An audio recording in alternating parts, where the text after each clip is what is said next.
Selamat datang wahai pengangguran sukses.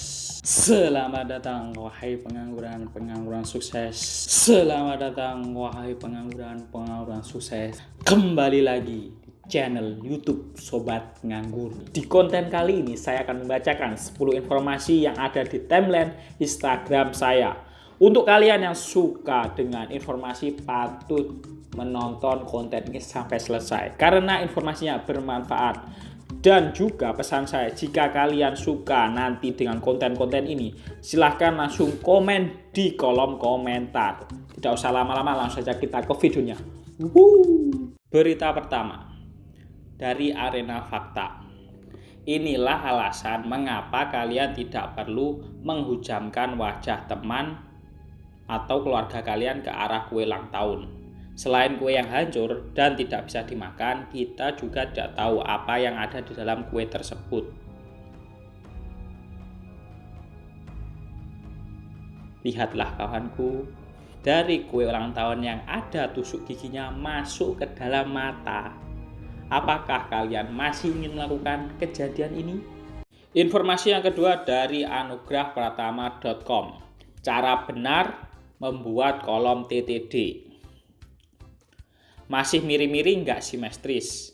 Siapa yang masih pakai cara manual yang enter dan kasih spasi kayak di atas? Nah, coba pakai cara ini. Buat 3 garis tabel. Masukkan data. Kolom tabel bisa disesuaikan tergantung dengan kebutuhan. Lalu masukkan datanya. Sesuaikan ukuran tabel. Tarik tabel dari kiri ke kanan, lalu kasih space ruang buat kolom tanda tangan. Finishing. Tengahkan semua kolom dengan center. Ctrl+E, terakhir hilangkan tabel. Silahkan dicoba. Informasi yang ketiga. 2 santri jalan ke mall, sikap santunya banjir pujian warganet.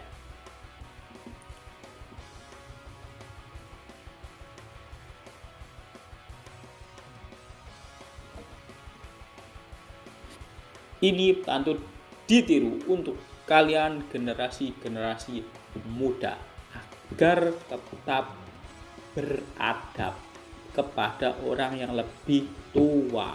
Informasi yang keempat berasal dari info sosmed. Jam milik Akito Kawagoe, jam itu berhenti di 8.15 menit, tepat ketika bom atom dijatuhkan di Hiroshima dan Nagasaki, Jepang pada tahun 1945. Ini adalah bentukan dari jam tersebut. Jam yang menggambarkan sejarah ketika bom atom dijatuhkan di kota Hiroshima dan Nagasaki. Informasi yang kelima berasal dari warganet.info. Viral, emak-emak curhat trek ujian SIM C tidak masuk akal, netizen mendukung. Kepolisian Republik Indonesia ya, ngapain sih bikin trek kayak begini? Modelnya nggak masuk di akal banget. Tolong ya, bikin trek yang masuk di akal. Apalagi buat mak-mak seperti kita ini. Auto nggak bakalan lulus deh. Dan tolong Pak Polisi dengarkan curhatan mak-mak ini. Informasi yang keenam berasal dari berita terkini.id. Bisakah kita mengajari ke generasi dini bahwa mobil bukanlah simbol dari kesuksesan dan berjalan, bukan berarti kemiskinan? Betul sekali, kalian tidak perlu melihat orang dari covernya. Yang penting kalian harus menjadi orang baik dan terus bekerja agar mendapatkan uang banyak dan ditabung, dibuat invest bukan untuk dibuat foya-foya. Ini pesan untuk anak-anak muda. Informasi yang ketujuh berasal dari Viral Bener. Iseng order barang berharga Rp550 saat promo 11.11. Wanita kaget, rumahnya didatangi mobil box.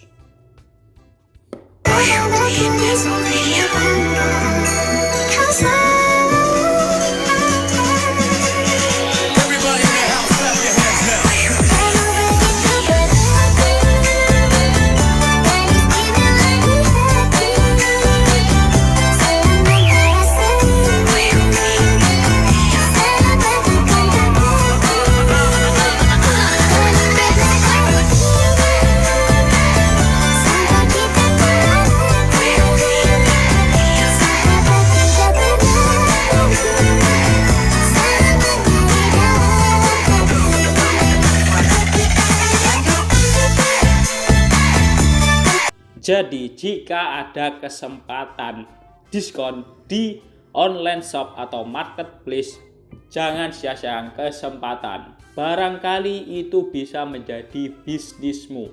Jadi kesempatannya tolong dimanfaatkan. Besok ada 12.12. Jadi siapkan uang Anda agar bisa seperti ini mendapatkan barang hanya dengan Rp550 bisa menjadi modal usaha. Informasi yang ke-8 berasal dari course_net. Donald Trump meluncurkan Truth Social, media sosial miliknya. Donald Trump meluncurkan platformnya sendiri yang bernama Truth Social. Hal ini dilakukan lantaran akun pribadinya telah diblokir di Twitter maupun Facebook. Kita tinggal di dunia di mana Taliban memiliki peran yang sangat besar di Twitter, platform yang membungkam Presiden Amerika favoritmu. Ini tidak bisa diterima, tulis Trump dalam pernyataan tertulisnya. Dilansir dari Reuters.com, Donald Trump mengatakan jika media sosial buatannya ini akan menjadi perusahaan teknologi yang besar seperti Twitter dan Facebook yang telah melarangnya ada di media sosial tersebut. Apakah benar pernyataan Donald Trump? Akankah dapat menyaingi Twitter sama Facebook? Sepertinya tidak mungkin. Informasi yang ke-9 berasal dari merdeka.com. Toilet SPBU Pertamina bisa raup 100.000 per hari. Duitnya buat apa? Secari kertas putih ditempelkan nanang, bertuliskan toilet gratis. Dua kata itu menjadi penegas, tidak ada lagi istilah toilet berbayar di SPBU Pertamina. Serentak, beberapa SPBU di Bekasi, Jawa Barat memberikan penekanan yang sama. Ini merespon teguran dari Menteri BUMN Erick Thohir. Nanang bukan namanya sebenarnya, sebagai petugas kebersihan toilet dan musola. Dia tidak mau ambil pusing, meskipun ada pendapatan harian yang bakal hilang nantinya ke depan, baik uang rokok hingga jatah makan biasanya diambil dari uang tersebut.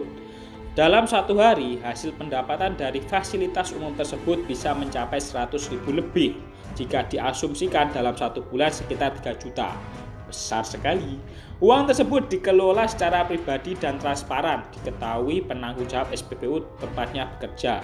Jadi ini bukan inisiatif dari SPBU. Jadi ada orang lain dari luar. Tapi ada persetujuan dari SPBU. Setiap uang terkumpul selalu dilaporkan. Setiap malam dilakukan penghitungan hasil pendapatan per hari. Disaksikan petugas lain. Uang tidak masuk kantong pribadi Nanang. Ada komponen perhitungan sendiri. Sebagian besar wajib dialokasikan untuk alat kebersihan toilet, sisanya menjadi jatah miliknya. Saya kan istilah bantu-bantu di sini sambil kerja. Mana ada yang mau sih bersih-bersih kotoran di toilet, saluran mampet, sepiteng penuh. Kata Nanang bercerita kepada merdeka.com Selasa 23 November. Penanggung jawab SPBU tidak mempersalahkan. Setiap uang sukarela yang masuk kantong Nanang sudah atas izinnya. Selama kebutuhan untuk alat-alat kebersihan kamar mandi sudah dipenuhi. Paling ada lebih 20.000 buat saya imbuhnya. Jadi ini ada persetujuannya, tidak inisiatif langsung. Menurut saya, orang yang menarik di SPBU itu tidak perlu karena itu fasilitas umum.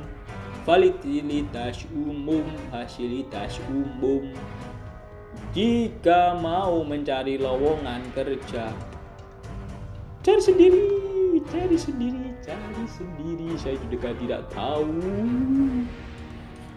Menurut saya sebagai orang awam, saya juga keberatan jika di SPBU harus membayar untuk kencing. Karena jika kalian pergi keluar kota, hampir setiap kalian pergi, kalian harus beristirahat atau membuang air kecil di SPBU. Dan bayangkan jika itu beberapa kali. Mungkin lebih baiknya jika SPBU itu memperkerjakan orang untuk membersihkan toilet Jadi ada pekerja khusus, tidak ada pungutan-pungutan lagi. Itu saran saya yang lebih tepat. Informasi yang terakhir atau yang ke-10 dari Course_net. Gojek dan Tokopedia digugat 2 triliun. Ternyata ini alasannya. Setelah memutuskan untuk merger pada Mei 2021, Gojek dan Tokopedia memilih nama GoTo sebagai induk dari perusahaan mereka yang merujuk pada singkatan nama kedua perusahaan ride-hailing dan e-commerce lokal itu. Selain itu, nama GoTo juga dipilih lantaran melambangkan semangat gotong royong yang melandasi penggabungan kedua perusahaan digital tersebut. Lalu apa yang membuat GoTo digugat 2 triliun? PT Terbit Finansial Teknologi menggugat PT Aplikasi Karya Anak Basa atau Gojek dan PT Tokopedia ke Pengadilan Niaga Jakarta Pusat atas penggunaan nama GoTo yang mirip dengan nama layanan mereka yakni GoTo atau GOTO. Oleh karena itu, Gojek dan Tokopedia dituntut ganti rugi 2 triliun serta menghentikan penggunaan merek GoTo. Bagaimana pendapat kalian? Menurut saya harus diselesaikan dengan baik-baik. Diselesaikan baik-baik, kita orang Indonesia diselesaikan baik-baik, tidak usah bertengkar. Oke, saya tidak mau berkomentar jauh-jauh.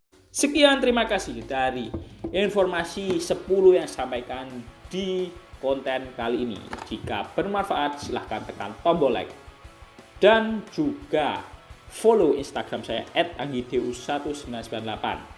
Serta pesan saya yang terakhir, jangan lupa tekan tombol subscribe dan nyalakan lonceng notifikasinya karena akan ada konten-konten terbaru dari channel YouTube ini. Bye!